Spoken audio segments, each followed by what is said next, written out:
Le Sénégal vient de franchir un cap important en introduisant le traitement par immunofluorescence, une avancée médicale majeure qui en fait le premier pays de l'Afrique de l'Ouest à disposer de cette technologie, ouvrant ainsi de nouvelles perspectives en matière de diagnostic et de prise en charge du cancer du sein. Eva Sagna. Ici, au Sénégal, l'hôpital militaire de Ouakam, à Dakar, a réalisé la première biopsie du ganglion sentinelle par immunofluorescence en Afrique de l'Ouest.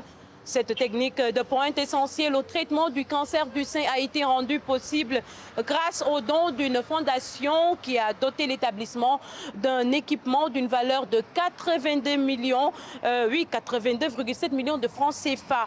Cette nouvelle technologie introduite en Afrique de l'Ouest pour la première fois va permettre à des milliers de femmes de bénéficier de traitements plus efficaces et plus confortables. Contrairement aux biopsies traditionnelles, souvent invasives, cette méthode permet de visualiser avec une grande précision les premières cellules cancéreuses qui migrent vers le ganglion lymphatique dit sentinelle.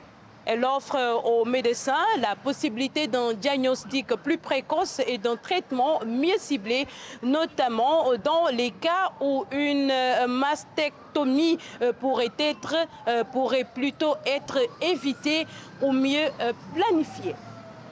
Eva Sagna, Dakar pour Médian TV.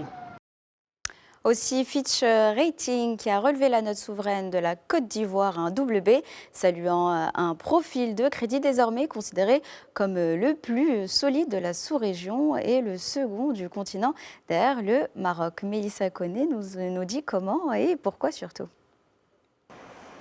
La Côte d'Ivoire se hisse au deuxième rang des économies les mieux notées d'Afrique subsaharienne selon l'agence internationale de notation financière Fitch Rating.